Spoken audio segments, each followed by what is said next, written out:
Hello and welcome you all to UPSC unscripted. सबसे पहले आप सभी को महाशिवरात्रि की बहुत बहुत बधाई।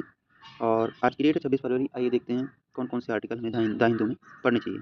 तो सबसे पहला आर्टिकल है तेलंगाना में टनल में अभी भी कुछ वर्कर फंसे हुए हैं, उनको निकालने में बहुत प्रॉब्लम आ रही है, तो उससे रिलेटेड ये आर्टिकल है।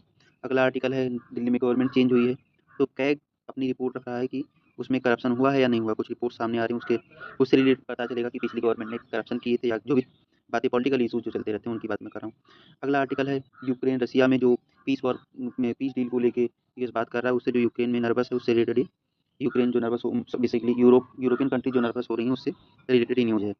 और अगला आर्टिकल है यूएस से जो इंडियंस को वापस, बेसिकली इंडियंस को नहीं, हर एक कंट्री के जो इलीगल इमिग्रेंट्स हैं जो यूएस में पहुंचे थे उन्हें थोड़ा थोड़ा करके वापस भेजा जा रहा है, उससे रिलेटेड ये आर्टिकल है।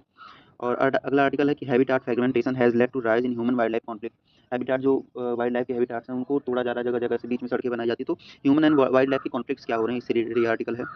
और दूसरा आर्टिकल है, कल मैंने न्यूज़ में आपको बताया था कि इंटरनेट शटडाउन 2024 में बहुत हुए हैं इंडिया में, तो उससे रिलेटेड आर्टिकल। बेसिकली क्या होता है कि आज कोई न्यूज़ आर्टिकल आया तो अगले दिन एडिटोरियल सेक्शन में उसको कुछ ना कुछ देते रहते हैं, तो आप न्यूज़ आर्टिकल को पढ़ा करो जिससे आपको ये बैकग्राउंड पता चलेगा। और एडिटोरियल में तो सारी चीज़ें बताते ही हैं। अगर आप पढ़ना चाहें तो ये भी पढ़ सकते हैं कि एआई का इन्वायरमेंटल प्रॉब्लम क्या होगी, तो अगर आप पढ़ना चाहें तो। और सबसे ज़्यादा अच्छा आर्टिकल ये है कि वुमेन को नाइट में अरेस्ट किया जा सकता है या नहीं, इससे रिलेटेड बेसिकली कानूनी प्रोविजंस क्या हैं और हाई कोर्ट ने कौन सी गाइडलाइंस दी हैं, तो ये आप देख सकते हैं।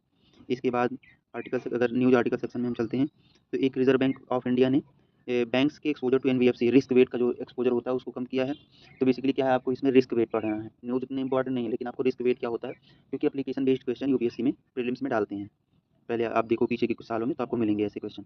अगला ये है कि जैसे अब यूएस थोड़ा सा क्या हो रहा है कि जो नई गवर्नमेंट है यूएस में वो रसिया को सपोर्ट करती है, ठीक। तो यूरोपियन कंट्रीज नर्वस हो रही हैं उस सिस्टम से, तो अब इनको समझ आ रहा है कि हमें अपना बजट बढ़ाना चाहिए, डिफेंस बजट, ना कि हम यूएस पे डिपेंड रह सकते हैं। तो यूके ने बोला है कि 2.5% अपना जीडीपी का बजट रखेंगे, डिफेंस बजट। तो बस इतना ही। अभी तक आज की इतनी ही न्यूज़ थी। और आप चैनल को सब्सक्राइब करिए, देखते रहिए यूपीएससी अनस्क्रिप्टेड। और एक बार फिर से हैप्पी महाशिवरात्रि। Thank you.